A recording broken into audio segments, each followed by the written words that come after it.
Most people lose their peace not because of what someone said, but because of how badly they wanted to respond.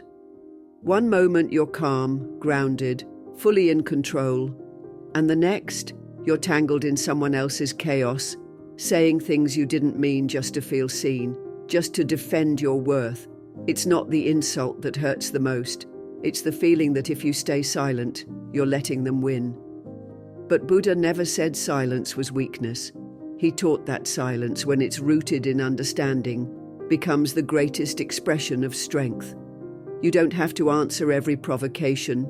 You don't need to argue to protect your truth, because the moment you stop handing out pieces of your energy to anyone who demands it, you reclaim something that can't be faked: inner power.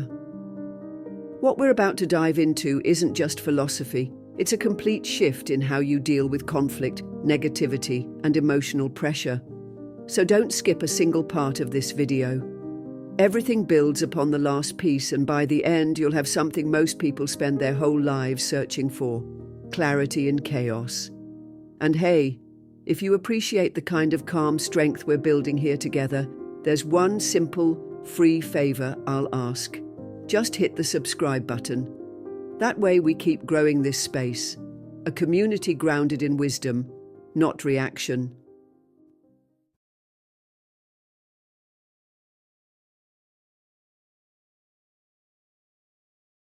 There's a moment right after someone says something sharp where your body tightens and your mind races, just a split second where you feel the heat rise in your chest. That's not you making a decision. That's a reflex, a deeply conditioned habit. We've been taught for so long that a strong person always claps back, always stands their ground, always says something quick and clever in return. But the Buddha saw that kind of immediate reaction for what it truly is, not power but programming. He taught that the mind, when untrained, behaves like a wild elephant, powerful but completely out of control. And unless we tame it through awareness and mindfulness, it will drag us into arguments, drama, and regret over and over again. The urge to react isn't about truth or justice. It's about the ego trying to protect its image. It's about fear of appearing weak or wrong or unseen. And so we jump, we argue, we try to correct every misunderstanding, defend every decision, clarify every feeling. But every time we do, we bleed a little energy. We leave the present moment and hand over our peace to someone else's chaos. Buddha didn't say, don't feel anger. He said, don't be ruled by it. He didn't say, don't respond. He responded with clarity, not compulsion. And that's a massive difference. Most people don't realize this, but your reaction is rarely about the person in front of you. It's usually about unresolved stories within you. That sharp reply, that defensiveness, that need to be heard at all costs, it often comes from a younger part of you that never felt understood, a wound, not wisdom. The Buddha taught that we must see clearly, and part of seeing clearly is recognizing when the fight is not in the room, it's in the memory, it's in the identity we're trying to protect. That's why reactive people are often exhausted, not empowered. They're always on edge, always explaining, always proving. But here's the thing, when you start to pause before reacting, when you give yourself space to observe what's happening inside you, everything begins to shift. You realize you don't have to attend every conflict you're invited to. You don't have to mirror someone else's energy. You can witness the insult without becoming it. That's the path the Buddha laid out, not through repression, but through insight. He said, hatred does not cease by hatred, but only by love. This is the eternal rule. And love in this case starts with loving your own mind enough to not let it be hijacked by every spark of provocation.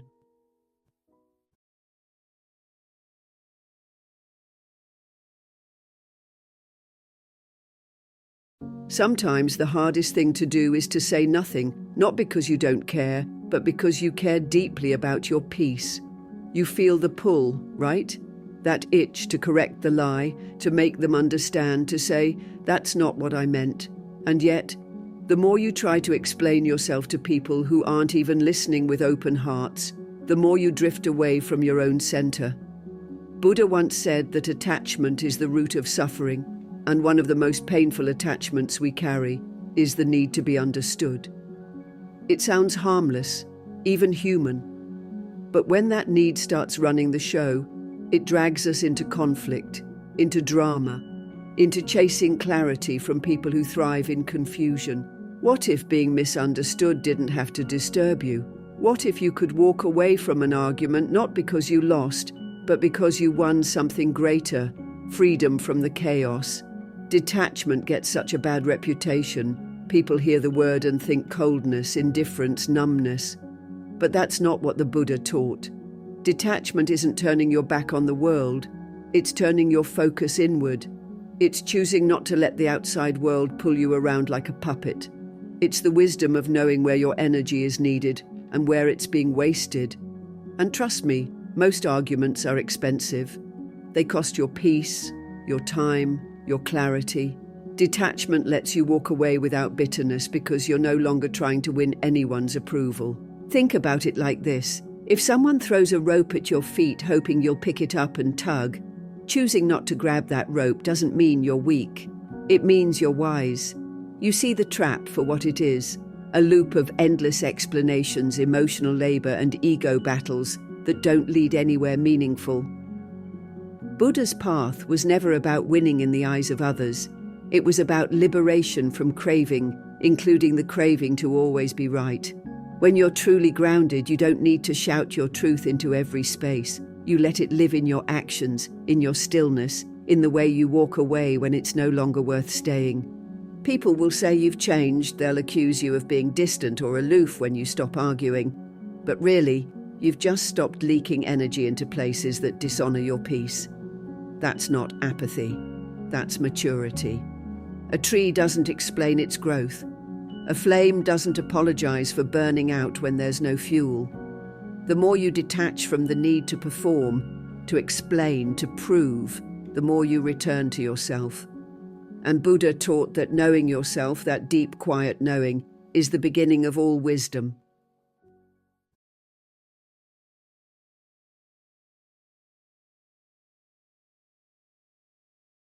There's something deeply uncomfortable about being silent when someone challenges you.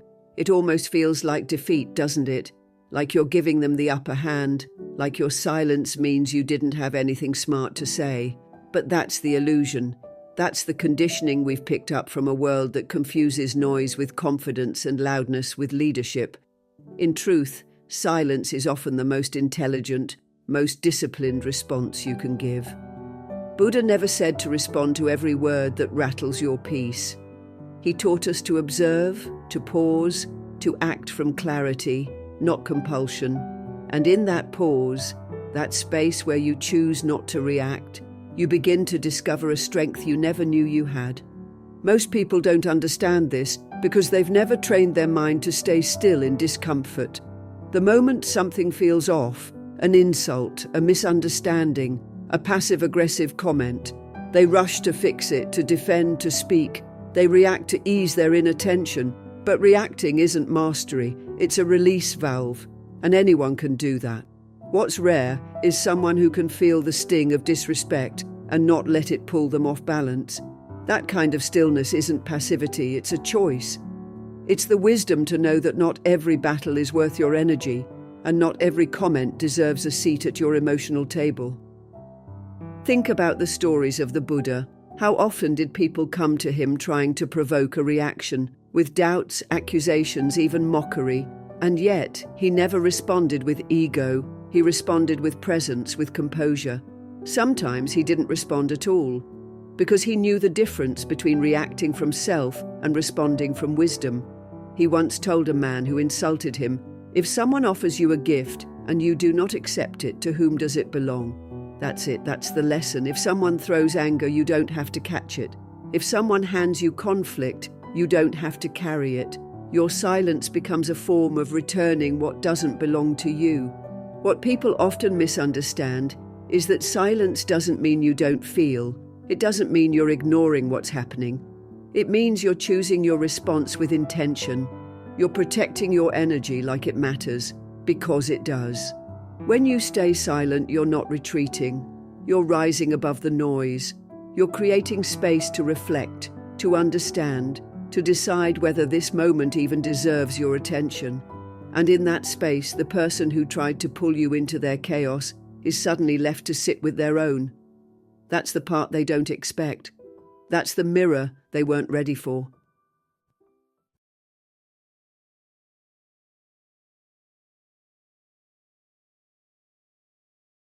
It's strange how often we feel obligated to explain ourselves, even to people who have already decided not to understand us. There's this subtle pressure to respond, to clarify, to set the record straight.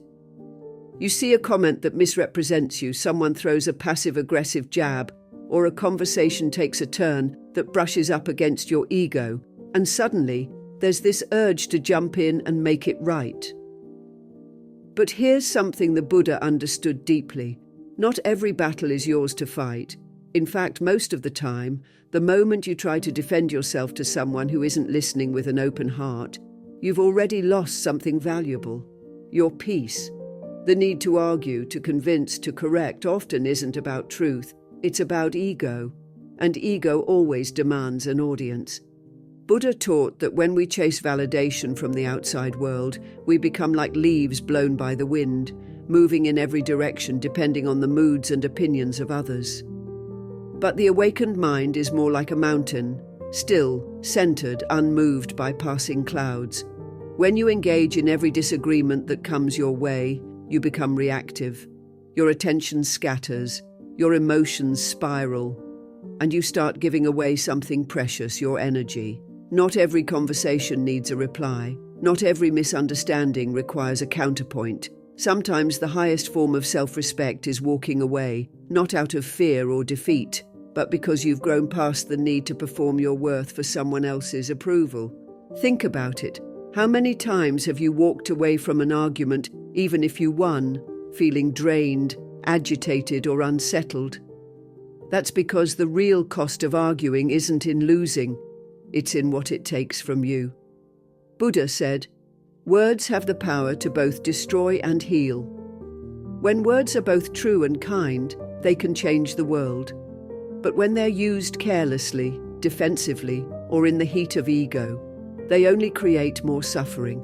And many people don't want truth. They want to win. They want a reaction. They want to pull you into their storm because it's easier than facing their own. But if you don't accept the invitation, if you remain calm and rooted, their storm can't touch you. You become the eye of it.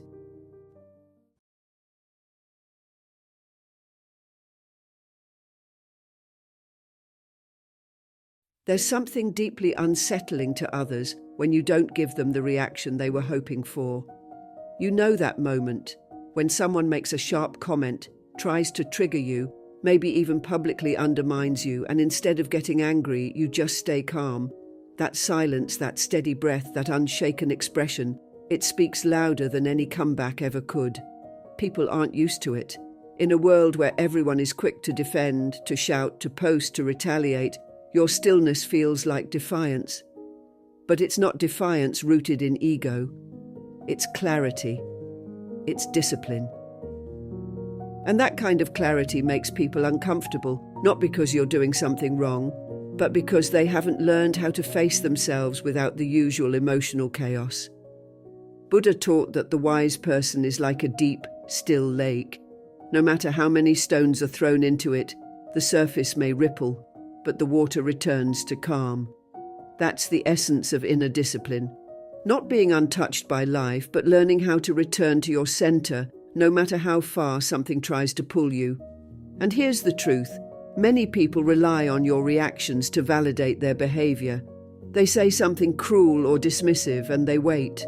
They want to see if you'll break, if you'll lash out, because if you do, it means they still have access to your inner world. It means they still hold influence over your emotional state. But when you don't react, when you respond with calm or sometimes with nothing at all, you show them that your peace is not up for negotiation. What Buddha realized, and what most of us forget, is that silence is never just silence. It's presence, it's awareness, it's a choice. And it often reveals more than words ever could. When you remain still in the face of provocation, people begin to see their own reflection in that stillness. They become aware of the noise inside them. They start noticing their own need to be validated, to be right, to be in control. And that's why your calm makes them anxious, because it reveals what they haven't mastered yet in themselves. It forces them to sit in the discomfort they were hoping you'd absorb. And let's be honest, it's not easy. It takes real strength to stay grounded when everything in you wants to fire back, to correct them, to protect your image. But Buddha reminded us that ego is the source of much suffering. When we act from ego, we're not protecting truth, we're defending illusion. The illusion that we need to be seen a certain way, that we need others to agree with us to feel valid. But once you let go of that need, you're free. You stop playing games that drain your spirit. You start living from a place that doesn't need applause to feel complete.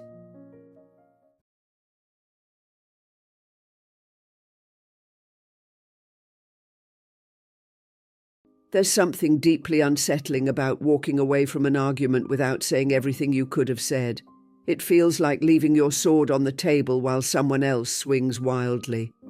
But here's what Buddha taught us. It's not about proving your sharpness, it's about mastering your silence. Because no matter how clever your response is, no matter how well crafted your comeback, if it robs you of your peace, it's not a win. We live in a world that glorifies being right. But Buddha didn't teach us to chase rightness. He taught us to chase awakening. And part of awakening is realizing that most arguments are nothing more than ego contests in disguise. Think about it. How many times have you walked away from a debate feeling exhausted, even if you won? That exhaustion isn't from the exchange itself. It's from giving your energy to a space that didn't honor your stillness. Real power isn't in how many points you score. It's in how often you choose not to play a game that was never meant for peace in the first place. The Buddha once said, "Hatred does not cease by hatred, but only by love. This is the eternal rule." And love doesn't always show up as softness. It often shows up as restraint, as choosing to preserve the energy that could have been scattered in every direction, just to defend a version of yourself that doesn't even need defending. Most people step into arguments because they want to be seen. They want their pain validated, their beliefs respected, their voice heard. But when we anchor our self-worth in how others respond to us, we build on unstable ground. You don't need someone else to agree with your truth for it to remain true. And that's where Buddhism gives us our deepest insight. The truth is not something that must be shouted from rooftops. It can be held silently, like a flame in your hand, unmoved by wind. Buddha's path was never about dominating others. It was about mastering oneself. He didn't silence his critics by raising his voice. He did it by raising his consciousness. That's why his presence changed rooms, not his volume. And you can feel that even today, centuries later. That kind of power is timeless because it doesn't depend on applause. It doesn't perform. It simply is.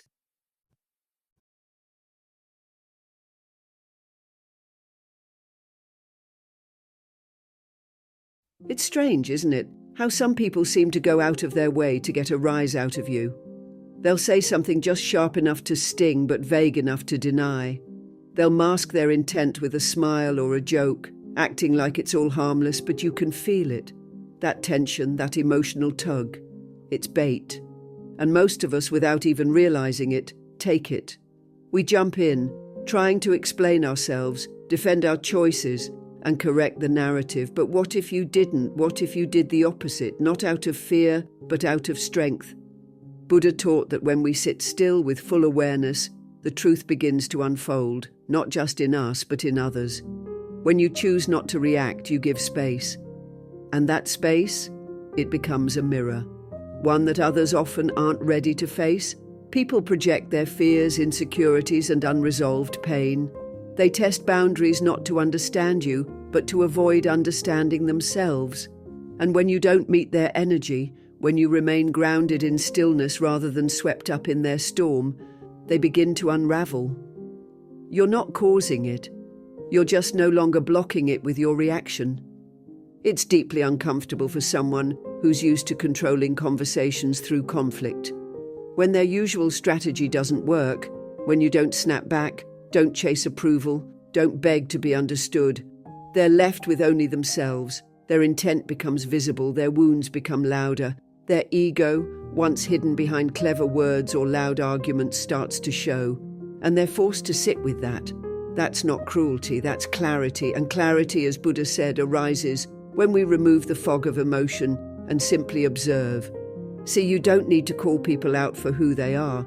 If you give them enough space, they will do it themselves. That's the power of silence, that's the wisdom of detachment. When you stop trying to fix, defend, or please, you allow people to reveal their real motives, not the ones they say, but the ones they carry deep inside. And from that place, you can make your decisions, not out of impulse, but out of insight.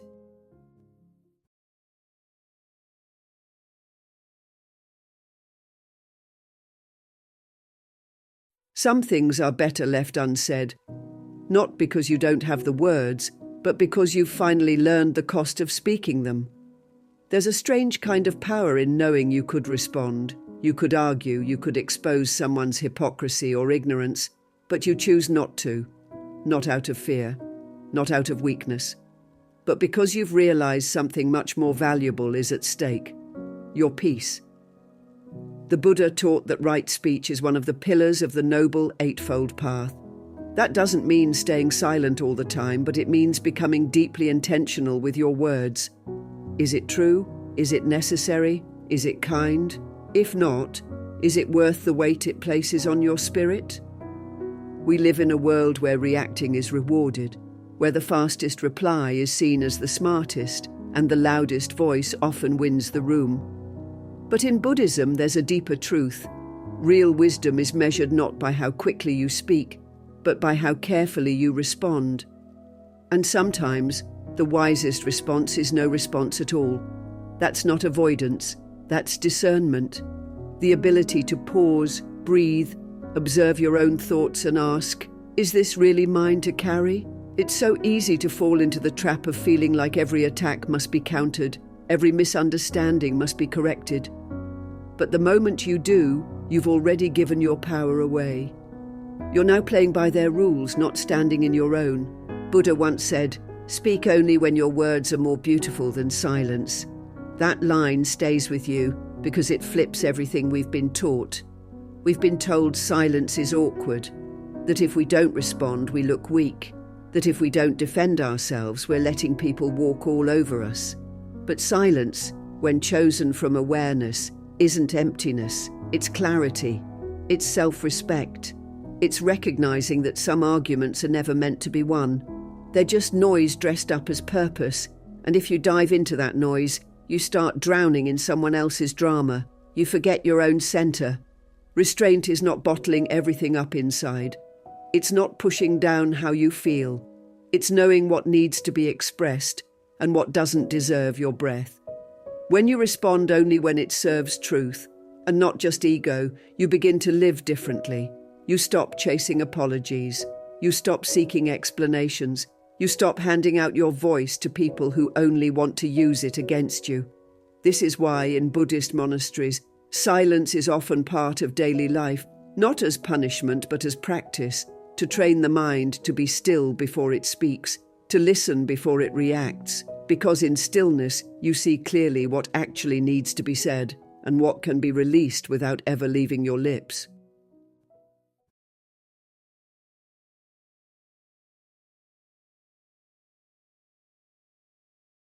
There's a quiet kind of power in the people who don't need to announce themselves. You've probably felt it before. Someone enters a space, not loudly, not with a need to dominate, but something about their presence shifts the energy. People notice them not because they demand attention, but because they're deeply rooted in who they are. They don't need to overshare, explain their worth, or convince anyone of their value. They carry it in their stillness. Buddha embodied this. He never raised his voice to be heard. He didn't need applause to validate his wisdom. His power came from his presence, and that presence was born from inner clarity.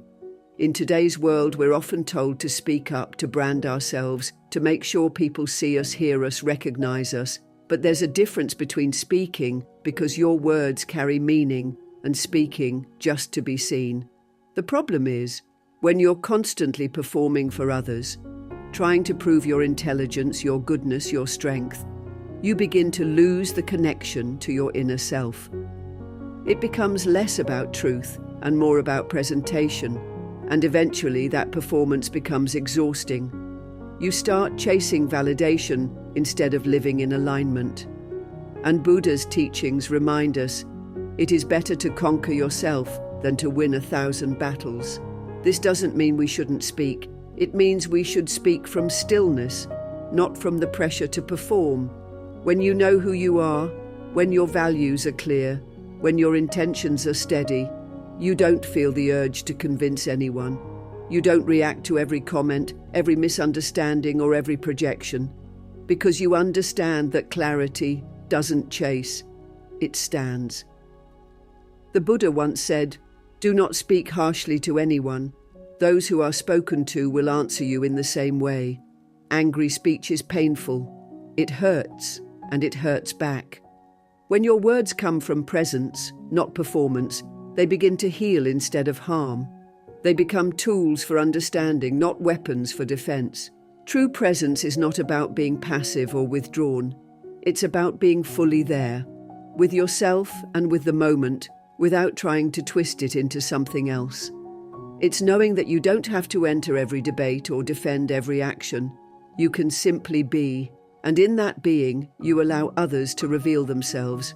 When you stop rushing to fill every silence, something amazing happens. People start paying more attention to the weight behind your words. Your silence begins to say more than any speech could. And in a world addicted to noise, that kind of stillness becomes magnetic.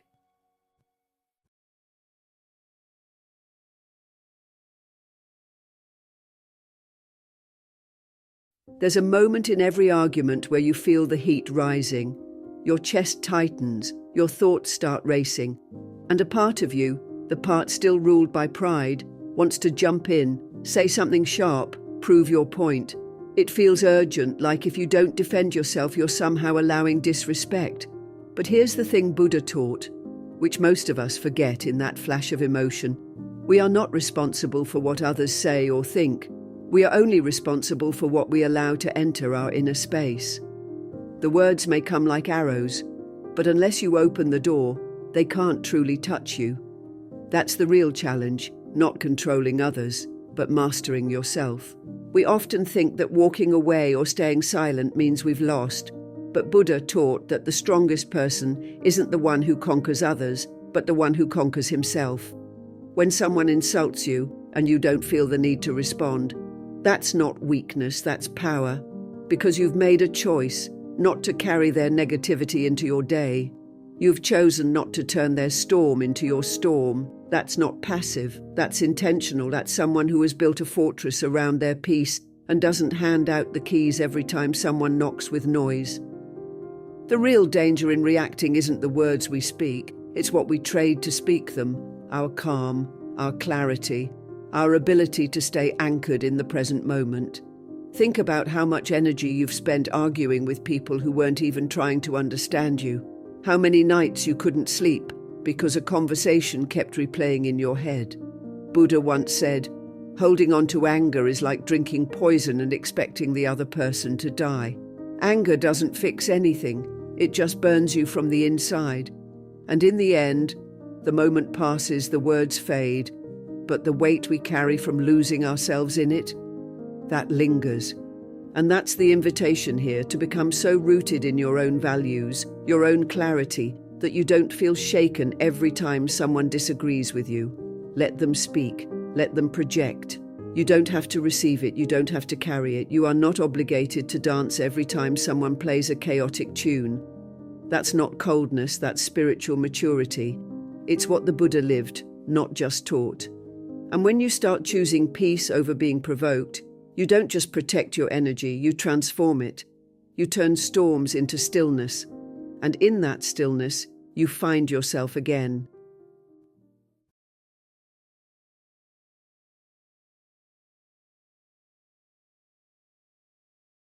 It's easy to say who you are.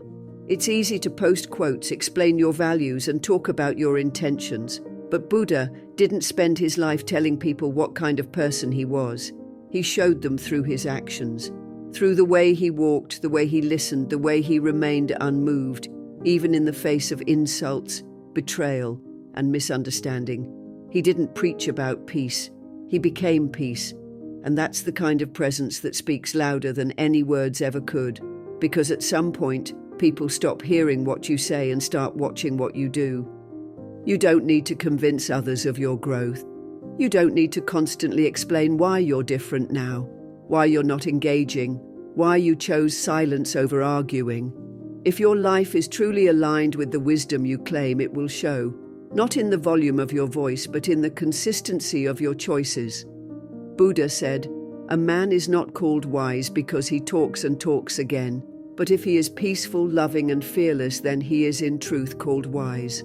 In other words, wisdom isn't loud. It's not something you have to announce. It's something you live, quietly and clearly, every single day. And the people who really understand you, they'll never need an explanation. They'll see it in the way you hold your boundaries without anger, on the way you walk away without making a scene, in the way you no longer participate in small talk that drips with ego and judgment. Your presence will shift the room, not because you demand attention, but because you carry peace like it's part of your skin. That's not something you can fake. That's something you become by walking the path, not just talking about it. There's a kind of maturity that settles in when you realize proving yourself is often just a subtle plea to be accepted. And that's okay. We've all been there. But Buddha teaches us that true freedom comes when we let go of that need, when we understand that the truth doesn't need defending, only living. It's when you stop trying to convince others you've changed and simply let your actions reflect the change. It's in the quiet decisions, the daily discipline, the moments no one sees, where your life begins to echo louder than anything you could say.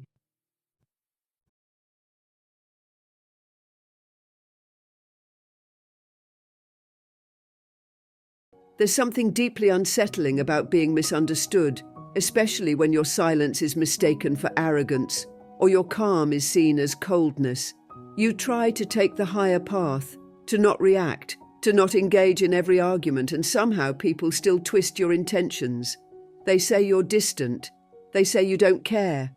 And part of you wants to jump in and explain everything, to correct the narrative, to make them see the truth. But that's the trap. That's the moment Buddha warned us about. The craving to be understood is just another form of attachment. And attachment, no matter how noble it seems, always leads to suffering. You see, Buddha taught that not everyone is meant to understand your path, because it wasn't designed for them. The more you grow, the more you outgrow. And with that growth comes distance, not because you're pushing people away, but because you're stepping into a different rhythm, a quieter one, a more intentional one. And those still caught up in noise and chaos, they won't hear your silence as peace. They'll hear it as rejection. But that's not your burden to carry. When Buddha chose to remain silent in the face of false accusations, his students were confused. They urged him to defend himself.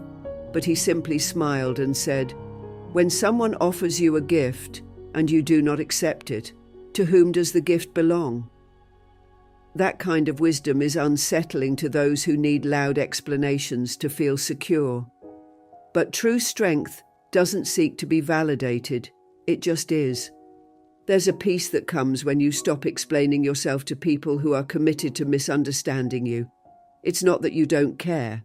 It's that you've come to realize your peace matters more than someone else's opinion. You're not responsible for managing how others interpret your growth.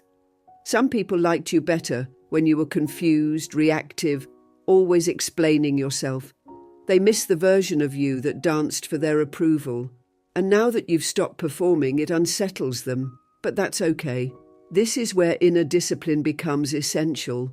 The Buddha emphasized right speech, not just speaking kindly, but knowing when to speak and when silence serves a higher purpose. Not everyone deserves access to your truth. Not everyone is ready for it. And that's not a failure. It's a filter. The more you stay rooted in your practice of mindfulness, of compassion, of non-attachment, the more you realize that your path isn't meant to be broadcast. It's meant to be lived.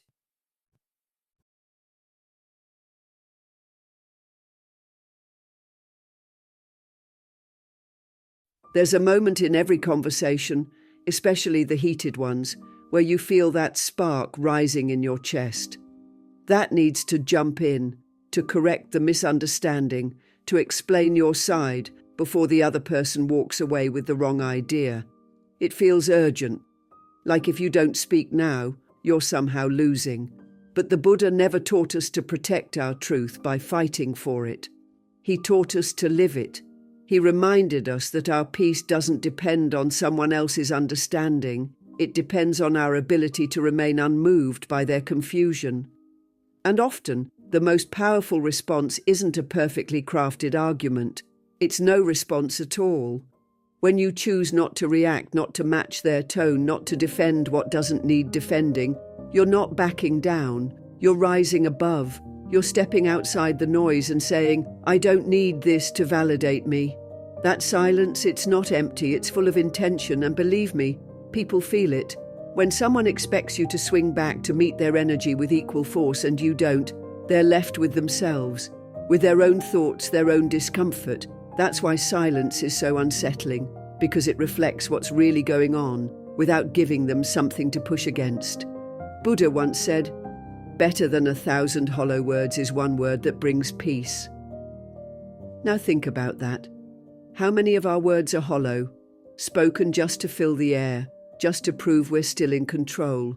But real control isn't proven through noise, it's demonstrated in stillness. Silence isn't about shutting down, it's about tuning in. It's about knowing when your energy is better spent observing rather than engaging. And that's not passive, that's presence, the kind of presence that shifts a room without raising your voice. There's a reason the wise ones, those who follow the middle path, speak so little. Not because they don't know what to say, but because they understand the weight of saying anything at all. When you're deeply rooted in your values, when your mind is steady like a calm lake, you don't feel the need to explain your reflection. You simply exist in clarity. Buddha taught that right speech is one of the pillars of the Eightfold Path. That means before we speak, we ask, is it true? Is it necessary? Is it kind? And sometimes, if it's none of those things, the most honest, the most needed, the most compassionate thing we can offer is silence. Sometimes, the greatest act of strength is simply staying still when everything around you is trying to pull you out of yourself. You don't need to defend your peace. You just need to live it. And in a world that never stops shouting, your silence becomes sacred. Thank you for walking this path with me today and for being a part of Buddhist journey. If this message spoke to something deep in you, there's another video waiting on your screen right now that will take you even further. Stay grounded, stay clear, I'll see you there.